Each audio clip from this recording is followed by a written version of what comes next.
And so building better actionable tools there and supporting the first line sales managers or account managers, et cetera, I think is a huge weakness in organizations today and something you really need to focus on, because at the end of the day, all change is going to live and die with them, right? If they don't take it seriously or if they don't do this, people are going to struggle and they're going to go back to their old habits regardless. And then I think at the field level, as where we started, it's then being able to provide those same sort of actionable insights to the field. Welcome to Revenue Insights. Every week, we'll be joined by revenue leaders from some of the most successful and highest growing companies. Together, we explore how they built their revenue teams, the journeys that they've been on, and the lessons they have learned along the way. Revenue Insights is brought to you by Ebster. We're a revenue intelligence platform designed to help revenue teams to build more pipeline, close more deals, and retain more customers.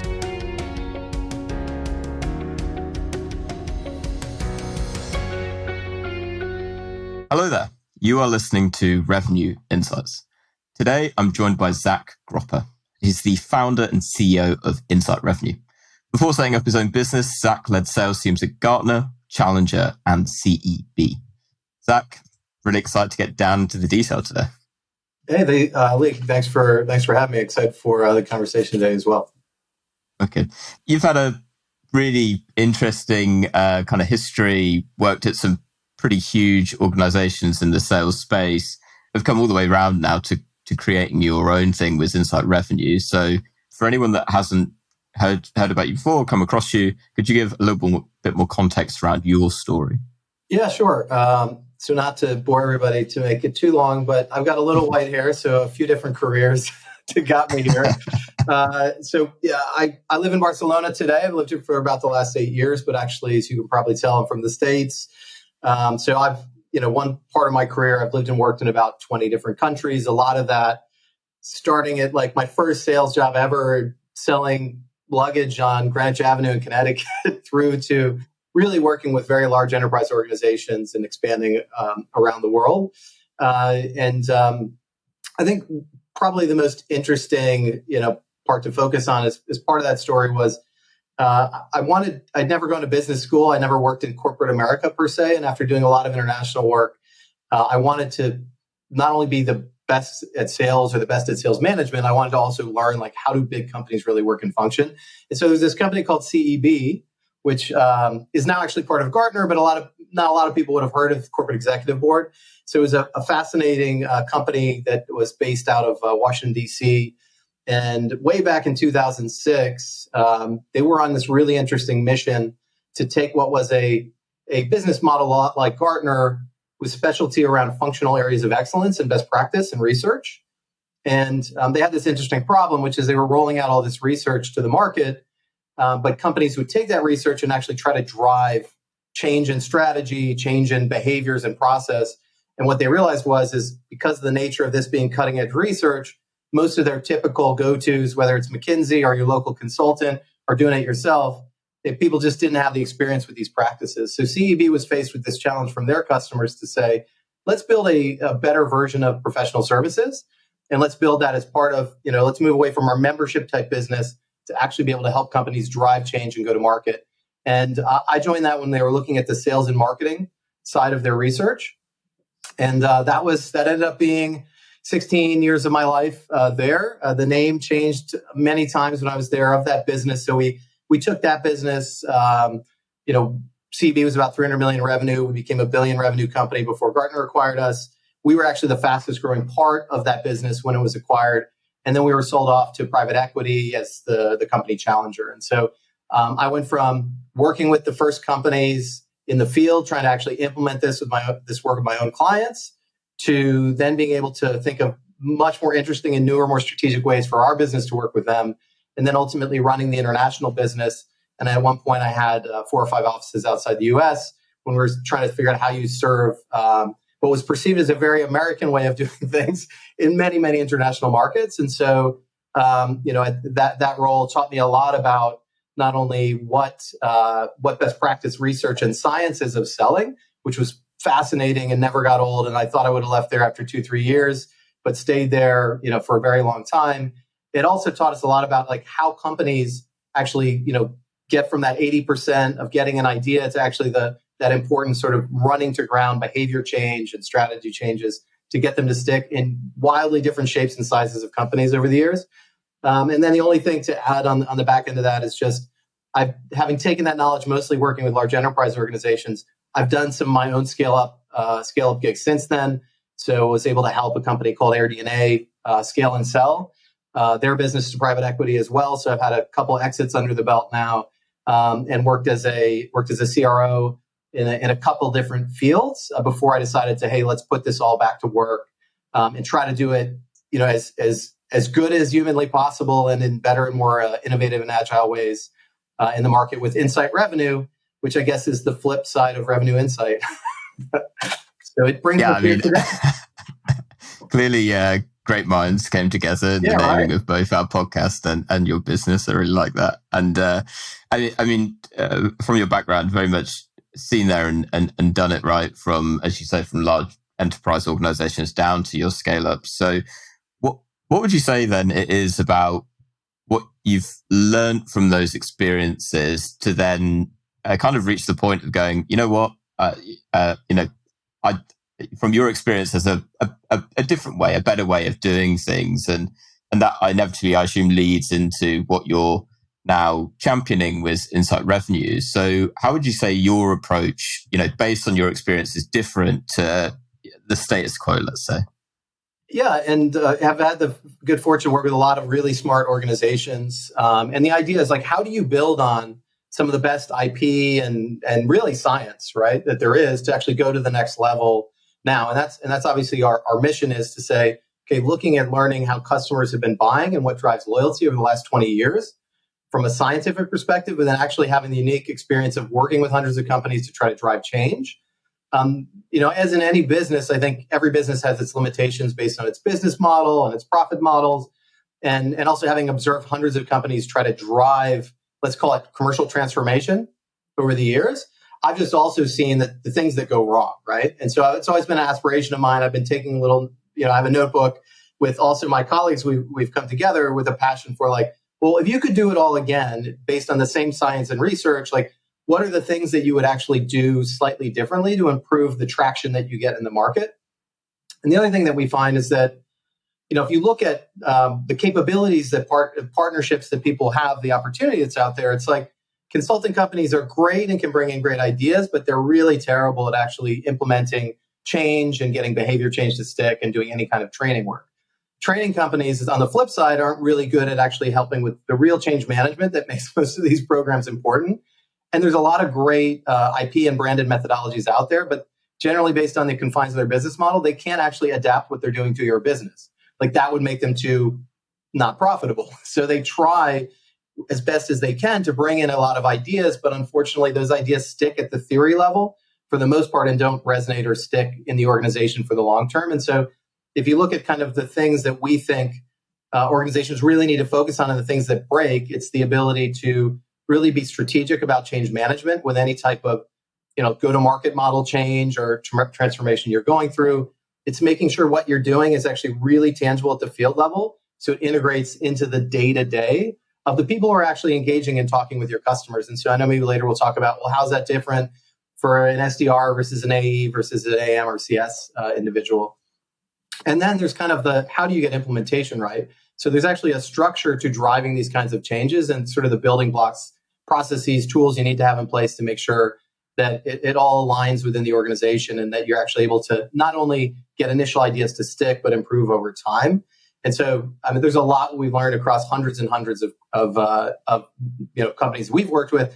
And then, of course, like personally, I've had to build and scale many sales teams myself and sort of take these ideas and try to say, like, how does this work in the real world with my teams? And fortunately, I've had a chance to do that with a number of different companies now myself. And that kind of combined gives me a rich balance, I think, of like theory and science, but also, hey, at the end of the day, like people need to understand how this fits in their day job, and it can't be rocket science for a lot of organizations. So I've worked, in some regard, worked with organizations who sell tens of $billion projects, like Siemens and turbines, at that level with large enterprise. But I've also worked with organizations that have an average sales cycle of, 2 months or 5,000 to 6,000 ACV. And like the ideas and the science need to really plug into what intimately an organization is doing today and how their customers operate and buy. And that's kind of, I think closing that gap is a big gap in the market that I think we've got a better mousetrap at this point to fill. Yeah, absolutely. And you touched on what I think is a really important point there, and around you've got the strategy and the theory of it, as you put it, and then there's the execution of it, which so often is the hardest part of it. And I know from conversations that we've had kind of leading into this podcast today, we've been talking a lot about, using data and insight to drive what those changes are. It's something that resonates, that comes up a lot in the podcast whenever we talk around revenue operations, because often it's so amazing the insight that you get and the level of insight that you get. But the challenge then is, now how do I get my sales teams on board with this? How do I get my customer success teams on board with this? So from your perspective, and I really liked the point that you made around if you could do it all again, what would you do differently? So if we took that almost as like a blank slate, and if you're going into a kind of a mid-market business now, and once you've kind of taken stock of it, what does that process look like for you in terms of what do you do differently based off of those instinctive things that you would normally do, which is, perhaps, let's just, we need activity. Let's just do lots of cold calling, right? What would you say is your approach, and what have you learned from those experiences? Yeah. So I guess there's a lot to unpack as far as like what good looks like at different levels. And I like to start with, because you could look at the organization itself, like what is it building the machinery and operations. But I like to always try to take a step back and look at the customer first. Excuse me. And so, one of the key things that we always learn is there's two kinds of cultures or attitudes in an organization, if you want to really simplify. And one is an inside out type of organizational approach, and one is an outside in. And just to explain the difference of those two is, if you think of product-led growth, if you think of what the machinery of most sales organizations have been built to do, it's like, we've got great products, we've now innovated them and have great new features and benefits that we want to bring to market. And so our machinery is really focused on like, let's drive our story into the market and make sure everybody knows about all the cool new stuff or the cool stuff we can do for them, right? And it's interesting because we'd seen that, that was the dominant way most companies sold. Then they'd gone through some evolutions to try to get into like more solution selling because they were getting commoditized. And then the era of kind of insight selling or, challenger type of selling evolved. But if you actually look at what's happened over the last 5 years, it's really interesting to see, especially let's talk about B2B SaaS, like middle market B2B SaaS as a good example. A lot of what the sales process that's oriented today is doing, it's really glorified product selling, right? It's kind of going back to an older era where people were sort of like very differentiated, and globalization hadn't happened. But at the time, there was been so much money flooding into the ecosystem, like easy money, and especially into tech stacks and things like that, that a lot of companies have really used that as, it's almost like a drug. It's like, okay, so all we got to do, even have is like an average product, and there's enough money over the last several years that let's just build teams, and they bring in lots of like junior level people, and they've been churning and growing with all this PE and VC money. And it did work to an extent, and we've seen kind of the result of that. And so if you actually break down to what's actually happening in most organizations today, they're now faced with the reality, which is they don't really understand their customers very well. So if you go into your teams and actually ask them, like what do your buyers really care about? What are the problems that they have? What gets them hired or promoted or fired in their organization? What are they really trying to do with, let's call it your software or your solution? Not many people at the front line of your organization, maybe even at the leadership level, can clearly articulate that. Maybe the product organization knows about the users, right? The user level, and there's some information there which is useful. But at the end of the day, understanding the buyers and the strategies, I think that's something that's kind of gotten skipped over, unfortunately, in a lot of organizations over the last several years, especially when you're bringing in a lot of less experienced people and just kind of building this, high velocity churning machine. Now everyone's trying to do more with less. Now there's this big focus to quality over quantity. And so, or at least hopefully there is. And I think what you want to do now is really be able to take a look at, like, let's root and align our organization on how well we understand the customer, starting with their challenges and their objectives. Then really you have to understand, being data-driven as an organization, like, what makes them tick. The CFO right now is going through a decision-making process with their team saying, let's get rid of every nice-to-have software that we have in our stack, especially if it hasn't been adopted or used. And there's a lot of shouting matches going on during those conversations. And we've seen the result, which means you've got these sort of big waves of downsell happening, which are affecting your AMC or CS organizations. And so when I look at, like, what's the opportunity now companies have, it's like, let's get back with, some of us would say it's the basics of, like, know thy customer, right? So as far as what we focus on now, it's like, okay, first of all, let's make sure you really understand what makes your buyer universe tick. How do you quantify and track and measure what they're trying to achieve? And most importantly, like, what is the cost of the status quo to them? If you need people in a tight budget environment to make decisions and be able to defend, to the CFO or the board, your product or solution, you've got to be able to talk about the cost of status quo and the ability to get them to, let's elevate the urgency and importance of working with you. And that's really about building a business case. It's really about understanding your customers. It's really about product marketing, asking different questions to your customers to get this type of information, which ultimately it is the heart, it's the bread and butter of the conversations that your AEs, AMCS people have to have. But it's also the bread and butter of the content strategy that you should have, as far as how you're laying the breadcrumbs with your social media and all your other content strategy to lead people back to you, so that when they actually reach you, they're oriented to buy the way that you're differentiated, which is really, really important as far as quality business versus stuff you need to kick out of your pipeline. So for us, it starts there. The tip of the spear is a lot of the work we recognize for doing in the past, as far as, like, what types of conversations drive loyalty. We did a lot of work strategy, on really understanding, like, what does a customer experience and buying experience need to be like? What kinds of information actually drive the dial on loyalty? What types of skills and behaviors actually drive the needle on that?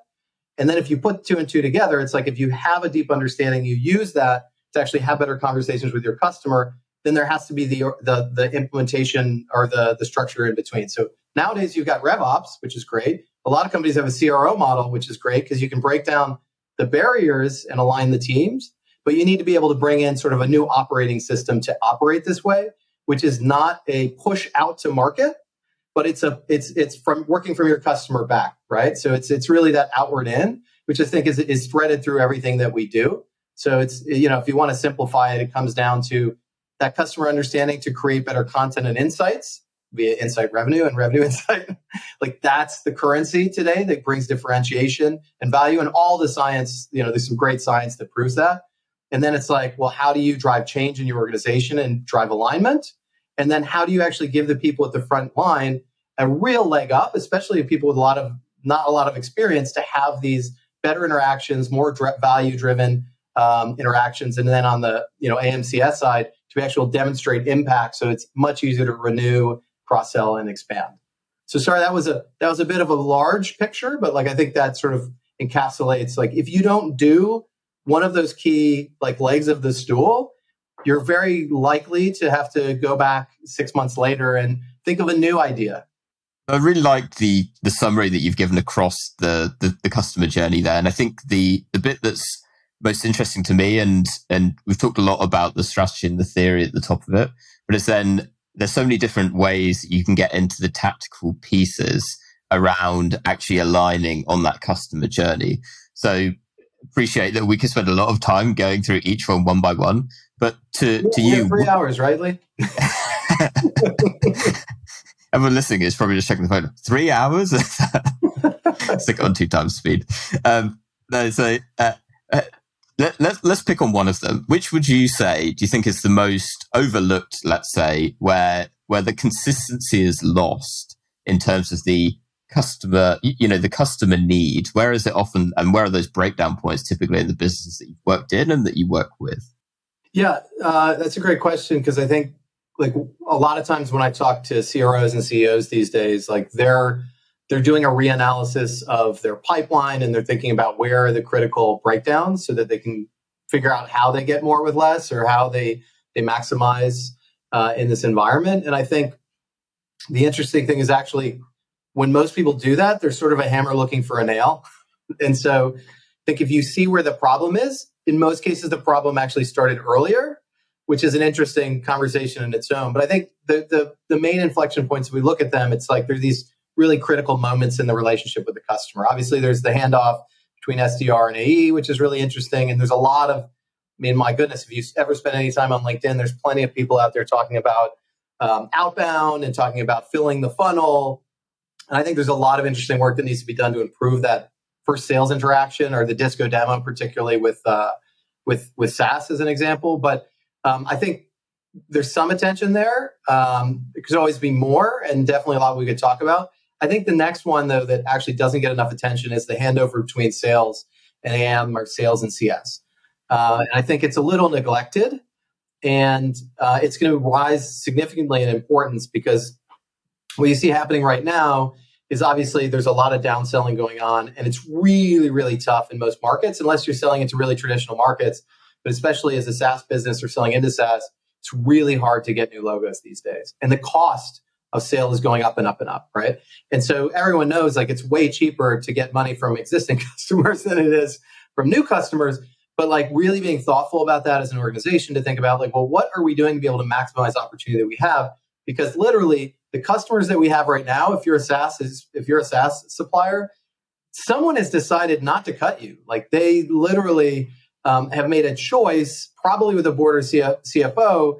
So now that they've decided to keep you, like, what are you able to do in that space?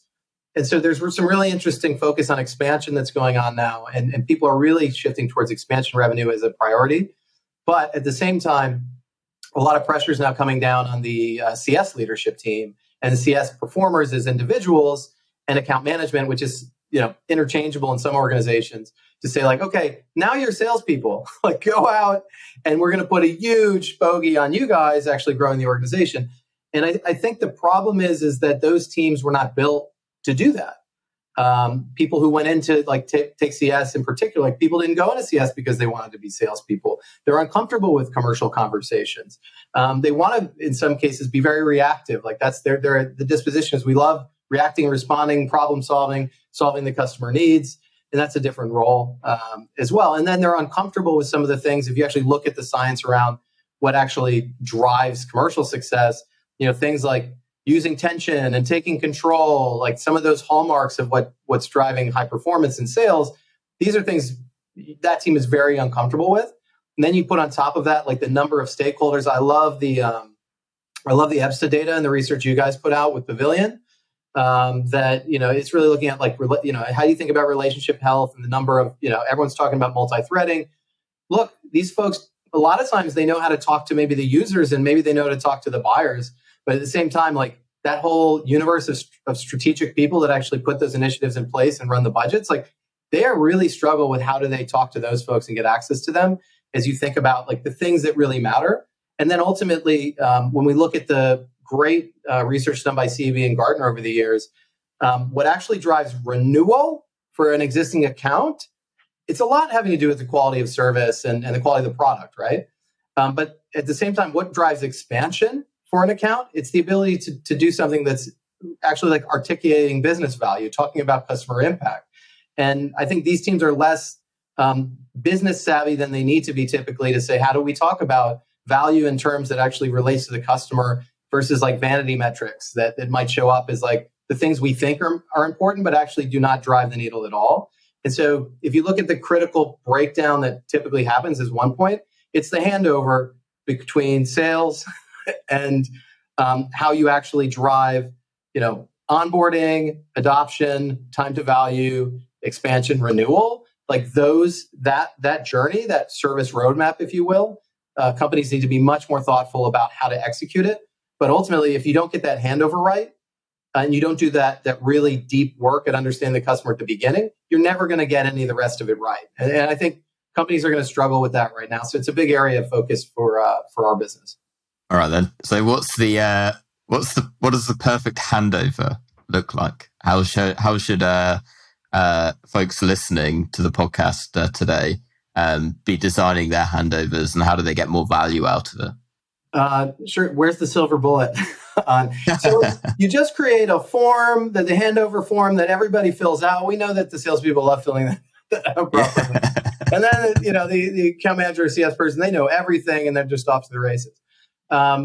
It's true. I think a lot of companies are looking at that process to make sure, like, do we have the right information that's transitioning over? And I think you do need to think in practical terms, like, what can we learn through the buying process to actually integrate that into the knowledge that we need to effectively launch that customer. And I think learning a lot of companies are going to go through is they're going to actually debate, should our CS team or account managers actually be involved prior to the close? I think that's a really great opportunity to create the alignment and make stand up that customer for success. And oh, by the way, if you actually look at data, companies like to buy from teams. They don't just trust what the salesperson's saying. And you've got this whole team buying this thing, whether you see them or not in that process. And if you're not bringing other people into the process as well, like the level of credibility and trust and the setup for success. So I think that's where you can start. It's by thinking about, how do we get these teams to overlay and work together where it makes sense, especially on priority accounts? How do we make sure that whatever the package is that's going between the account executives and the AMs or the CS folks, it's really gotten to the root of, like, who cares about this initiative? Why? Why is it important? How do they track and measure what success looks like? And ultimately, what's the existing problem that we're trying to solve for? So not just focusing on the ROI if we do this really well, but focusing on the cost of the problems that are happening right now that we immediately need to jump on. And we're the main reason that there's urgency to get this done. And so if they're able to do that, if the account executives are able to do that and then hand that story over, then you're already set up to say, okay, here's where we're going to be your partners for success, and talk about that versus, this is how we're going to share all the great features and benefits of our platform or our product. Like, that's the focus of the onboarding discussion. So they think, we're thinking about utilization as the key objective, but actually we should be thinking more about how are they going to, define success when our buyer goes to the CFO and asks for more money, or more definition. So the handover really needs to package up what that story is, what they're trying to achieve. It has to get a little bit into the metrics. And then what we need to avoid as account managers and CS folks is I think they get shy about, oh my God, like, they've had so many conversations before I got here. The last thing I want to do is piss off my customer by making them tell me everything all over again. And so you just jump back into sort of talking about yourselves, right? Like, and you're only setting yourself up then as an expert on yourself and your products, which means when you do your check-ins, when you do your QBRs, they may not even show up because they know you're just going to talk about yourself and try to sell them more stuff. Whereas if you start that conversation based around, hey, we work with companies like you to achieve this objective all the time. Here's the things you want to avoid. These are the mistakes other folks make. These are the things that actually drive success. Like, if you do that from the beginning of that handover process when you first are onboarding the client, they're going to want to pick up the phone and call you to actually teach them how to be smarter. And that's really the pivot point we want in the relationship for organizations that we work with. Yeah, and I think it also, to talk to it even from a marketer's perspective to the other end of the journey, is actually that information becomes valuable when you get into the realms of, adoption of your product as well, right? Because inevitably, once you've got them onboarded, you want them to be using it and to be getting value from it. And also it's like, oh my God, we've got all of these great features and these guys, they're not using any of it. And what I find the conversation always begins with is, why did they buy it in the first place? Because when we know why they, purchased it and what problem that we're trying to solve, that'll help, from a product marketing perspective, then the kind of messaging that you want to create to be like, hey, you're sending out an email, for example. It's like, hey, did you know that you can do this? Did you know you're able to do all of these extra things that you're paying for at the minute, but you're actually not getting value out of? Yeah, absolutely. And I think that's the thing, is nobody wants to hear from you as a salesperson, it shouldn't be about you. You are a vehicle, you're a conduit for knowledge. And I think it's, as a salesperson, you're talking to so many other people who have that job every day. And if you're not learning a lot of valuable information and sharing it, then you're not doing justice to yourself or to the prospect. But it's even more contingent upon you that you as an account manager or CS person, like, you talk to so many existing customers who are willing to share anything with you, like what's working, what's not working. Like, you can be a conduit for those stories. And then it's not about you trying to sell them more. It's about them trying to be more successful and get the greatest leverage out of your capabilities. And that changes the nature of the relationship. You're not chasing them, trying to overprove all the time. They're actually leaning towards you because you're saying like, hey, this is somebody I want to bring into a meeting with my boss because they're going to help us make better decisions. And I think that's a fundamental 180-degree different relationship that you're trying to establish. And yeah, absolutely. Like if you're data driven in that approach, then you're going to help them operate, in a much more business savvy way as well. Yeah. And so that is fantastic in theory. So to go back to something that you were saying at the very beginning of our conversation then, but it's all about the execution of it. And you kind of alluded to it where for salespeople, they love doing the handover. It's the best part of the sale, right? But, and like so many things and, in your background, working with methodologies, it's the same kind of ball game where it's like, okay, we've got this fantastic methodology that in our heads is going to work amazingly. But in reality, the biggest challenge is actually getting people to follow it. And I find so often that comes from them believing in it and seeing the value from it. So looking at it from the perspective then of, improving the handover from your experience of when you're going into businesses nowadays, what's your approach to, ensuring change management goes smoothly and ensuring that there's actual execution on it? Yeah, because it's so hard to get right. Like behavior change is really difficult. Change management as an organization. So I think the thing we find now is, especially in higher growth organizations, but pretty much everywhere, like everything is changing, right? So the pace of change is so fast. And if you think of, if you get down to the first line manager level or the field level, it's really overwhelming. And so how do you simplify a lot of this to make people actually better in their day job? So it's not like, again, it's not rocket science. And like, how does this meet, the core things I need to do, the conversation I'm having tomorrow?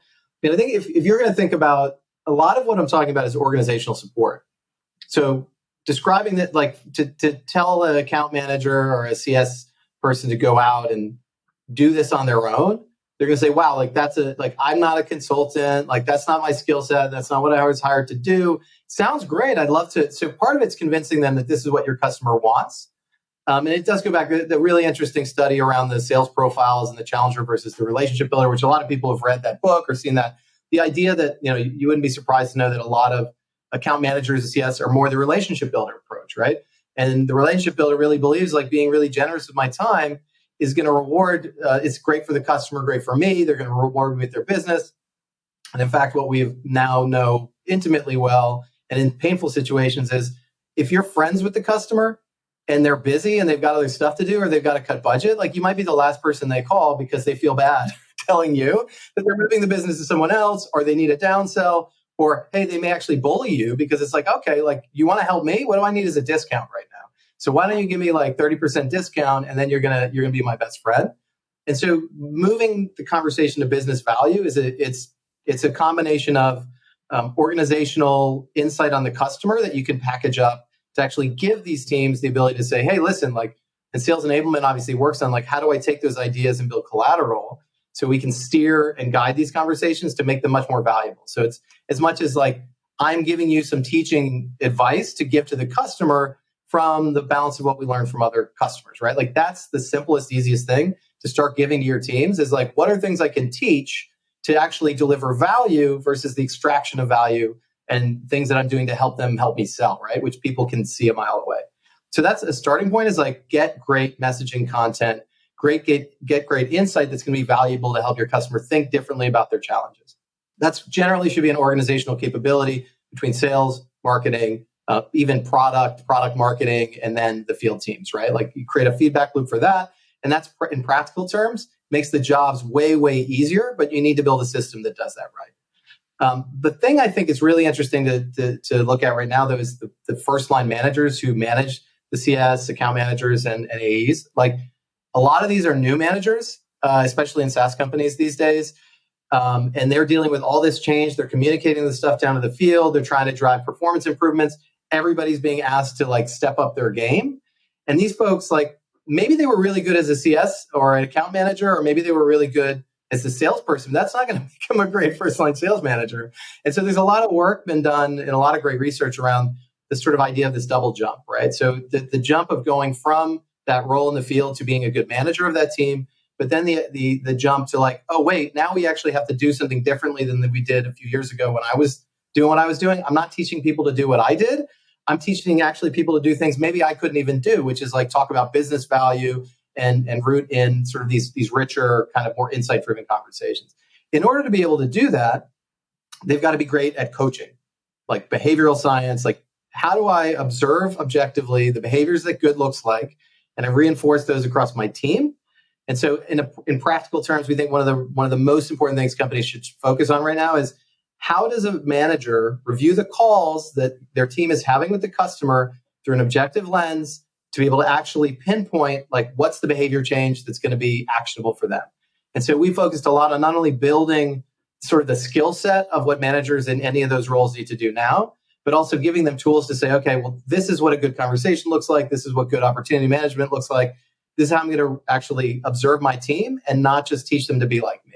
And so building better actionable tools there and supporting the first line sales managers or account managers, et cetera, I think is a huge weakness in organizations today, and something you really need to focus on, because at the end of the day, all change is going to live and die with them, right? If they don't take it seriously, or if they don't do this, people are going to struggle and they're going to go back to their old habits regardless. And then I think at the field level, as where we started, it's then being able to provide those same sort of actionable insights to the field to say, okay, how do I have a great conversation at those critical moments? What does great look like? Provide the content and provide the tools. So we're talking about opportunity management frameworks to help them kind of really install this kind of ecosystem and this operating process. And then even just guides for, like, what does good look like on this? What questions do I need to ask when? What do I do with that information? And then how does that turn into the story of change that I'm going to help drive for that customer? So the connectivity between, think of it as a service roadmap for an existing account that will actually go back to the business case and what I'm helping with when it starts with the onboarding handover, it goes through the QBRs and the check-ins, it leads into the renewal and expansion conversations. It should all be rooted back to that same story. And then how am I getting great insight and information into that story to make each of those meetings valuable? So I'm being proactive, not reactive. So that's some of the main components. I will say, I know there's a lot there, but we actually have at Insight Revenue the former head of research from CB and Gartner. And so as far as like the importance of science and data, the ability to audit what you're doing, the impact studies you're doing for your customer, the ability to do research, like, this is a core capability that a lot of organizations don't have, that I think, if you look, CB, Gartner, some of the greatest organizations on earth on doing that. So having that capability to be able to focus for customers, they can do their own ability to audit benchmarks themselves as they go from the organization down to the individual level. Like, that's a core part of what we think organizations need to stay the course and improve over time. So sorry, happy to unpack any of those, but that's kind of the four big components I would think of. Yeah, and I think that was a perfect way of summarizing it as well. And I would second the point that you mentioned at the end, which was really the big thing that was coming up for me, which was everything that you described was really around the frameworks that you can then build to ensure the consistent adoption of it. And really what all of that stems from was, I think the bit that you mentioned at the end there, which was actually what the insight is, which is we can see that by doing X is delivering result Y on the other end of it. Because that's then around, because for AMs and for reps who you're implementing these changes with, is you want to be showing them, this is how, what are they incentivized on? For a rep, it's around, them being able to close more deals, right? Or being able to expand. And it's taking that insight and putting it into their language, which is, regardless of all the business metrics, because, in reality, it's how will this help me to close more? How will it help me to hit my target and hit my own goals? And if you can take that insight and turn it into their language, which is how it gets them from A to B, then it's like, okay, everything else is I can buy into that. I find that often the resistance is, yeah, that all sounds great. And it can be, depending on where your business is, can be complicated, I find, sometimes to build those frameworks. And what you want really, and the most important thing, is to have everyone's belief and buy-in into, I get it. Like, I know why we're doing this. I'm on this journey together, to really see the results at the end of it.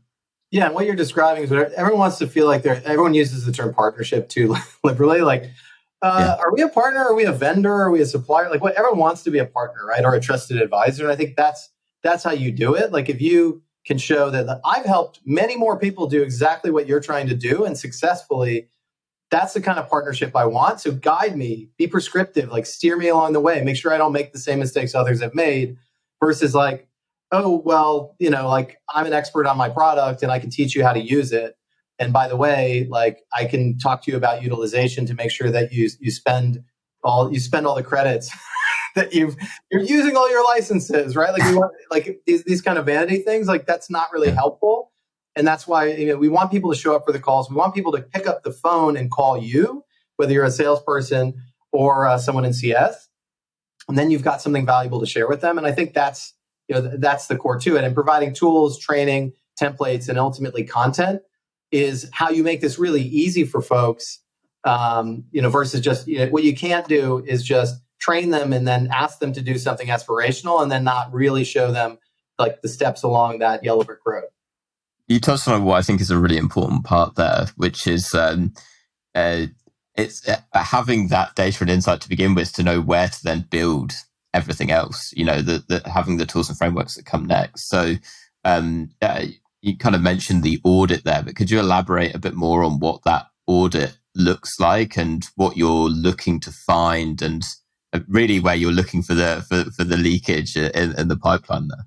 Yeah, this is great. I know you don't want me to talk about EBSTA, but this is where we're definitely excited to be, partnering with EBSTA to really look at like a combination of how you do qualitative and quantitative data analysis to really audit a go-to-market for an organization. So for us, it really starts at looking at the full life cycle of the customer and being able to understand, like what's working and not working so that you can identify best practices and scale them. And also you can identify breakdowns and blockages. And I think the data that you guys provide to your customers is fantastic. And then it's, what else would you need to be able to actually arm yourself as an organization to drive change? So, and then I think benchmarking is really important. Like, how are we measuring up versus how other people are doing, just versus like we're in our own bubble. And that's where like building up a robust research capability for us and doing more and more of these studies is going to help us bring even more value as far as insight on broadly what's happening, but also organizationally, we can focus that for leadership teams. And so it starts with, I think of it as like, what's the signature for high performance? So bringing outside ideas into your organization, a lot of times leads to organ rejection. So one of the things I loved about the work of CV and Gartner, it's like really based on like, okay, a lot of things we're talking about is already happening in your organization. The signature for high performance broadly has some commonalities, but being able to tell someone individually, hey, this is what makes your top 20% better than your core in all of these different roles, like that's really important, right? So you can do it by role, but you can also do it by looking at like execution across the different stages of the customer experience. And then I think having that kind of audit, like the kind of things we do is we love to listen to people's calls and actually see what have you told them to do and what's your process and how you're on it, like what are the actual conversations you're having with your customers? That's great qualitative. Talking to people's customers. We find that most of the time you're asking self-interested questions of your customers, even what you're doing in product marketing side. So we love to do is actually ask questions of people's customers to dig into, like, what are your problems? And by the way, like, I know you're buying this thing, but like, how important is that in the other areas of like what you're spending money on and what you're prioritizing as far as initiatives? Because a lot of the time, what you need to do is elevate yourself by marrying what you're doing at this level to something more strategic. But if you don't know what those other strategic things are and the relevance, like, yeah, good luck getting to the more senior stakeholders later. So what we try to do is come in and do a robust data analysis, do some robust interviews, review of what folks are actually doing today, and especially not only just interviewing folks, but listening to the conversations they're having. And then the combination of that and then doing a survey or diagnostic of our own. We can actually have assessments your teams can take to help filter back this information. For example, one of the things we love to look at to help managers out is manager time spent. First-line managers are so overwhelmed. So how are your best managers spending time and prioritizing what they do with their teams? How do their teams actually see value in the coaching they're doing and the time spent? So you can get a blueprint for like how managers can actually better prioritize and coach and things like that. So that's one specific example of something we think that's going to be super valuable as far as the audit is concerned for what our customers are going to need to be data-driven, but also like to codify an objective view of high performance that works for their organization. I really like that way of putting it. Also, in the lens of looking at it as well, and it's that particular view on what high performance looks like, and from selfishly from what we've been looking at is what are the common factors of high performance across sales teams, for example. And it's what are those specific things that they're doing that is helping them to, consistently hit their quota. And I think that's a really important lens to look at it through. And to the point that you made, looking at it in terms of what's the behavior, right? Even down to that individual pipeline stages, it's how long do you typically have deals in that stage? Because what we found through doing the analysis that we ran was you'd have some reps who would have, they'd be amazing at closing. Compared to their teammates, they would perhaps close it like 50% faster. But then actually we found that they were spending loads and loads of time on discovery. And it's like, well, is it cause and effect? And it's looking for those smaller areas to drive greater efficiencies. And that's really where then, to kind of answer the question that I originally asked, that's where you get to the point of, being able to see where you have the big issues in your pipeline, is looking at the bigger picture to look at where are we losing out at the minute, where are we falling behind on where we need to be and where we need to get to. And often then, because from our perspective, as a tool that helps with that, the bit that's missing is actually the wider change management that goes with it, because you I mentioned it earlier. There's no silver bullet for all of these things, but it's actually pulling all of these different areas together into a coherent strategy and a coherent plan as well to actually execute on it. That remains the biggest challenge. Yeah, let me give you a perfect example. So what happens in most organizations is you look at your superstars, right? And you'll tell everybody like, hey, Jane over here did this, everybody do that. And it makes sense, right? Like, oh, they multi-threaded better. They got to the CEO. Let's just go do what they did. How did they do it? Well, shocking, maybe not surprising, is that the top 1-2%, most of what they're doing, you can't replicate. Yeah. So you're already setting it. So as far as change management is concerned, showing people an unattainable standard that's based on some of the things that are unique to that individual is a typical way of going about it. When you look at, you can identify the problem and then look at what the best people do. But actually, if you go to the full 20, if you actually go beyond the top 1-2% of those superstars and you look at the top 20% as a whole, and you use data to figure out like how are they operating differently, that's way more scalable. And so a lot of what we could, and the EBSTA data is great because it'd be like, oh yeah, you have, the best deals have this relationship score or, are multi-threaded in this way. But the question is how do you do it? And so a combination of qualitative and quantitative, you can actually look at, right, how are best people doing it? What's scalable about that? What's the process? How do we then distill that and then give it to our sales enablement team and also build the tools that are kind of tailored to our organization to allow people to do that themselves? And that people, as far as change management, you're going to believe something that's working already, on the desk next to you. But if somebody shows up with an outside idea and says, this is what's working at Google, like in most scale, that's not going to drive any change. So I think like what you're talking about, it's absolutely right. It's being able to use data, but then like having it resonate for individuals so it feels real and it feels practical. And getting that, it's really hard to get that right. And so I think that's a lot of companies I see, they're working on that right now, but they're going to be coming out of these like quarterly meetings and they're going to have a plan in place. But getting the connection with like actual, how do we get people to want to change and then have the capability to change is really the hard part. Yeah, I completely agree. Zach, I want to ask you one final question before we sign off. What is one book that you would recommend to other revenue leaders?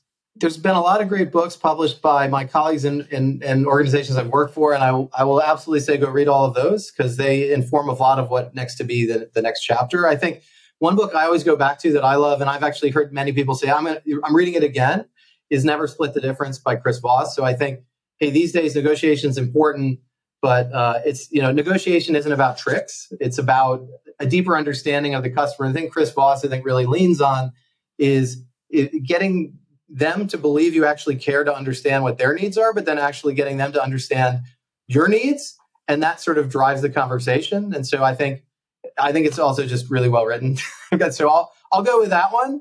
I'm sure there's a lot of others I could mention. Yeah, I'd second that, and especially because taking what could be a fairly almost scientific type book in a way, it's as you say, extremely well written, but it tells a very good story, and that is probably a really nice place to leave it, actually, because from everything we've talked about, from understanding the customer need, it's actually being able to tell a good story throughout all of it, because it's not just my product does this, it's here's how it's going to make your day so much easier. Here's how it's going to make your quarter so much better. All right, Zach, it's been an absolute pleasure having you on. For everyone that's listened, perhaps they've got some questions, perhaps they want to check you out a little bit more. Where can they find you? Yeah, well, you can write to info@insightrevenue.com. So just reverse the revenue insight. And we're global. So we've got offices based out of Europe and the US. And so, and find me on LinkedIn. So it's Zachary Gropper. And so I look forward to anyone who wants to reach out, have any questions, would absolutely love to continue the discussion with anyone who's listening. We'll put links to all those down below to make it even easier to find. Brilliant. Zach, it's been an absolute pleasure having you on. Thank you so much for your time. I guess I'll go and allow you to enjoy some more of the Spanish sunshine. Yeah. Thanks, Lee. Great to speak with you, man. Have a good one. Thanks for listening to Revenue Insights. If you want to learn more, subscribe to our newsletter and we'll deliver every episode straight to your inbox. If you have any questions, feel free to connect with us on LinkedIn. Our links will be in the episode notes. See you next week.